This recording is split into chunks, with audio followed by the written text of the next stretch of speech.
वो बहुत ही डिफिकल्ट काम है। अनावश्यक आपने तमाम करोड़ों लोगों को झोंक दिया है कि आप इस प्रोसेस से गुजरे हैं। बीएलए और बीएलओ जिस रूप में उनको काम सौंपा गया है, आप खुद खबरें पढ़ते होंगे कि आत्महत्या कर रहे हैं। लगातार आंकड़े आ रहे हैं, करीब 23 लोगों ने आत्महत्या कर ली है और 2 ने अटेम्प्ट टू सुसाइड किया है। तो तरह तरह की खबरें आ रही है। तो स्थिति स्पष्ट करनी है चुनाव आयोग को कि भाई ये स्थिति क्या बनती जा रही है, कैसे रोक सकते हो। आपने तो जल्दबाजी में इस काम को किया, इसका जवाब देना चाहिए चुनाव आयोग को। जो राहुल गांधी जी बार पूछ रहे हैं वो पूछ दीजिए। शिकायत करता है, मतदाता भी जाता है, तो उसकी ड्यूटी है कि वो जांच करके जवाब दे देवे। इतने तो करना उनको। तो जिस प्रकार का व्यवहार किया उसे अविश्वास पैदा हुआ। विश्वास पूरी तरह समाप्त हो चुका है चुनाव आयोग पर। हालात ऐसे बन गए हैं कि जिस प्रकार से एफआईआर शुरू हुई है 12 राज्यों के अंदर, और जितना कम समय दिया गया उसकी जरूरत क्या थी। 3 साल बाकी है अभी तो चुनाव के अंदर। आराम से आप ये एफआईआर भी करवा सकते थे, नंबर 1। और एफआईआर शुरू करने के पहले मेरा मानना है कि तमाम पॉलिटिकल पार्टियों को बुला के आप बात करते, भाई हम भी प्लानिंग कर रहे हैं, आप को सुझाव बताइए। वो सुझाव देते, वो सुझाव के बाद में आप अगर फैसला करते ज्यादा माकूल रहता, सब सहयोग करते आपको और ये स्थिति नहीं बनती।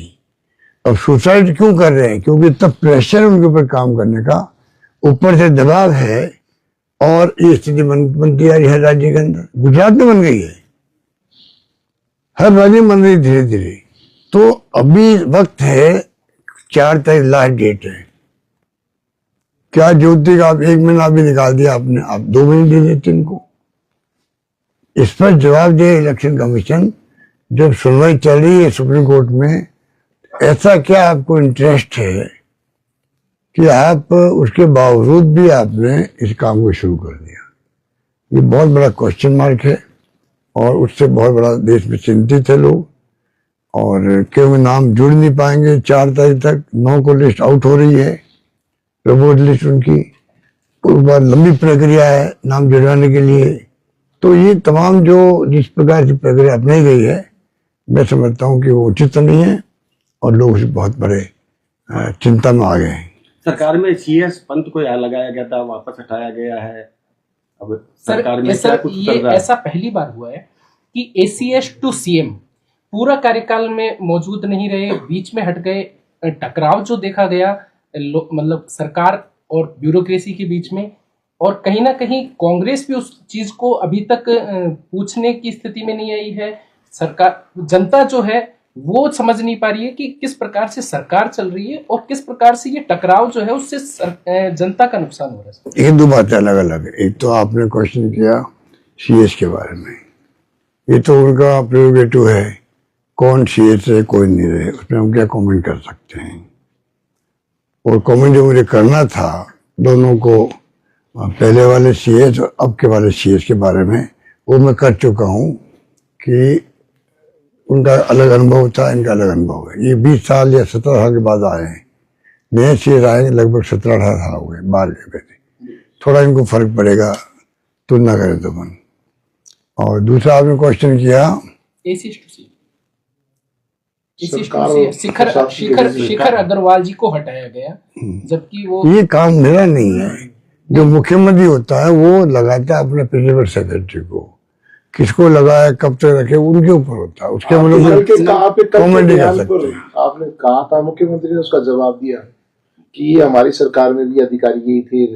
उन्होंने कहा कि देखिए मैंने तो जब सरकार बनी थी इनकी, तो इन्होंने आरोप लगाए थे कि मेरे वक्त में अधिकारी सब भ्रष्ट थे जो अच्छी पोस्टों पर लगे हुए थे।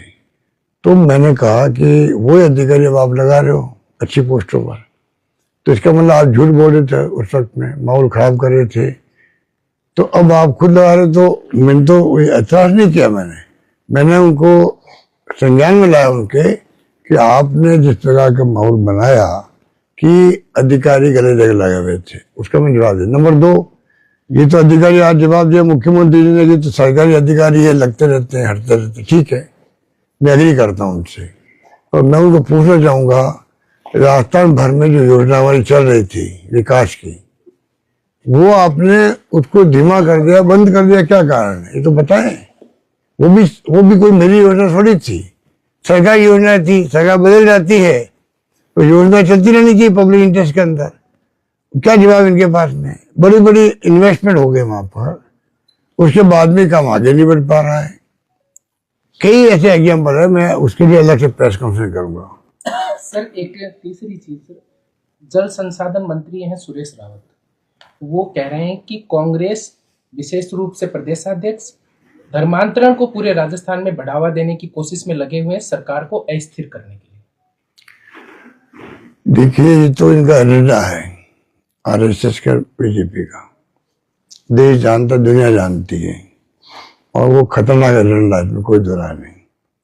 इतने बड़े मुल्क के अंदर जहाँ अलग अलग धर्म के लोग रहते हो, अलग अलग भाषा बोलने वाले लोग रहते हो देश के अंदर, जो भाषा में समझ में आती नहीं, तेलुगु, तमिल, मलयालम, पंजाबी, गुजराती, मराठी, बंगाली, लिखा हुआ क्या है पढ़ नहीं सकते कोई, तभी मुल्क को एक रखा, अखंड रखा है। खालिस्तान नहीं बनने दिया। इंदिरा जी ने, जो प्राइम मिनिस्टर थी और जिसने बांग्लादेश आज़ाद करवा दिया, पाकिस्तान दो टुकड़े कर दिए, उनको साथ देनी पड़ी अपनी, वो शहीद हो गई। तो आज राजीव गांधी शहीद हो गए देश के लिए।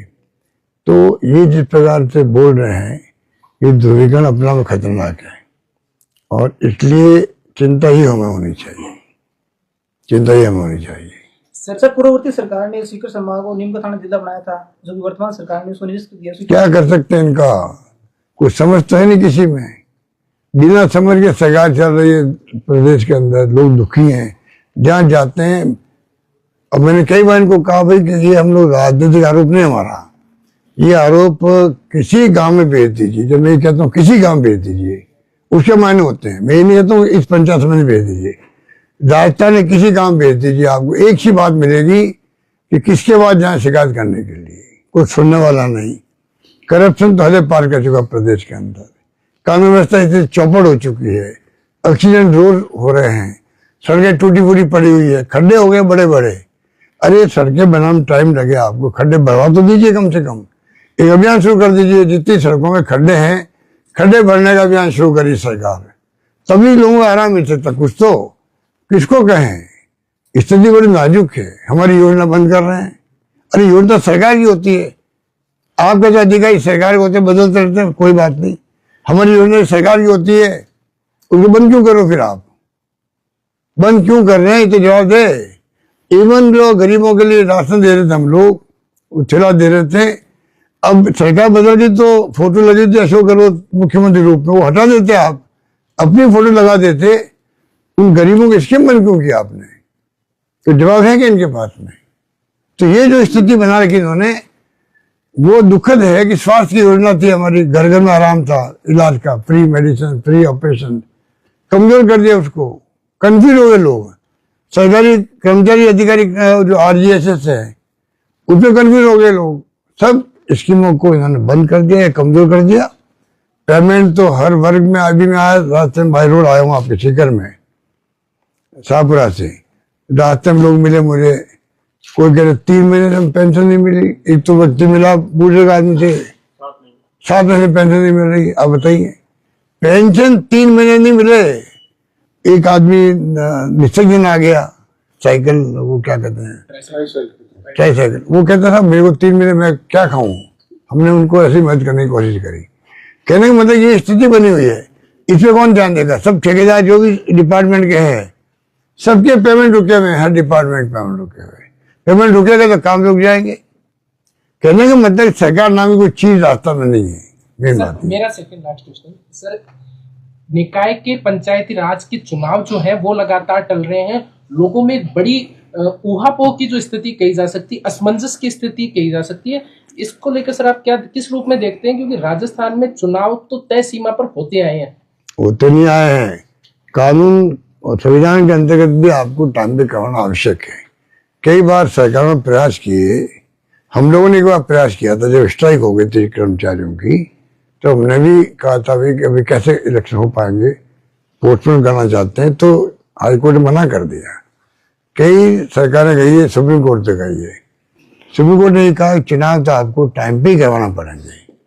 अब यहाँ पे हालात देख लीजिए आप, जब मालूम है कि चुनाव टाइम पे करवाना आवश्यक है कानून की दृष्टि से भी, तब भी आप टाइम मटोल कर रहे हो। अब फिर नया आदेश आया हाईकोर्ट का, तो ये जो जिस प्रकार व्यवहार कर रहे हैं ना, ये मैं समझता हूँ कि लोग समझ रहे हैं और मैं आपको जवाब देंगे इनको लोग। सर, बीजेपी ने बिहार जीतते ही अब बंगाल की तरफ रुख कर लिया है। कांग्रेस की किस प्रकार की तैयारी है? क्योंकि जब टॉप 25 नेताओं की मीटिंग होगी, रणनीतियां बनेंगी, तो राजस्थान से अशोक गहलोत जरूर वहां मौजूद होते हैं। भैया मैं तो मेरे राजस्थान की बात करूं, मुझसे तो ये तो कोई हाईकमांड के लोग आए आपके यहाँ तो उनसे बात आप राजस्थान की बात कर रहे हैं, ये पहला मौका है कि कांग्रेस के अंदर जिला अध्यक्ष बनाए गए हैं और इतना होल्ला हुआ है। ये ऐसा इस बार इतना ज्यादा होल्ला कहाँ हुआ है? कुछ नहीं हुआ।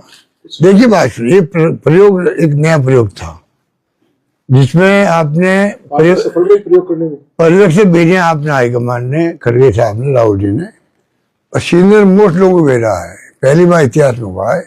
अब शिव जोशी जी है, हमारे पीसी बन रहे हुए थे, केंद्रीय मंत्री रहे हुए थे, एआईसी महामंत्री रहे हुए थे, उनको एक जिला दिया गया पंजाब का, तेलंगाना का दिया गया। एग्जाम्पल दे रहा हूँ, भरत सोलंकी मेरे साथ गुजरात में पीसी प्रेसिडेंट थे, केंद्रीय मंत्री रहे हुए थे, उनको एक जिला दिया गया कोटपुतली का आपका पड़ोस में ही।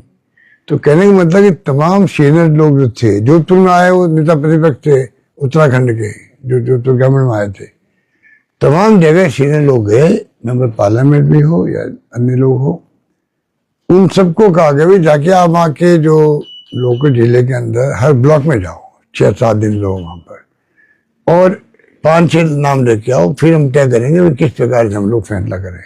एक प्रयोग है पार्टी के इंटरेस्ट के अंदर। और उन्होंने भी कहा पर्यवेक्षकों को, आप वहाँ पे कोई सुविधा होटल की या गाड़ी की नहीं लोगे, किसी लोकल नेताओं से नहीं लेंगे और किसी नेता के प्रभाव में आप नहीं आओगे। तो इसलिए मैंने ट्वीट किया था कि मैं कोई राय अपनी कहीं नहीं दूंगा किसी जिले के अंदर, इंक्लूडिंग जोधपुर, और मैं दी नहीं राय। अब जब बन गए हैं, उन्होंने फैसले किए हैं, फैसले 100% तो कभी लोग उसको स्वीकार कर नहीं सकते, कुछ स्वीकार सक्सेस हुए सब नहीं, 100% तो कभी सक्सेस की बात कोई कह नहीं सकता, वो तो संभव नहीं है। कुछ तो स्वीकार रह ही जाती है, कुछ इत्तेफाक भी नहीं होता किसी नाम पर, वो अलग बात है। पर मैं समझता हूँ एक प्रयोग हुआ, उसको हम सबको कोऑपरेट करना चाहिए कि जो हाईकमांड ने फैसला कर लिया उसको हम सब कोऑपरेट करें जिला अध्यक्षों को, और जिला अध्यक्ष की ड्यूटी है को सबको साथ लेके चले, क्योंकि आज चुनौतियां बहुत बड़ी है देश के सामने। मेरा मानना है कि कांग्रेस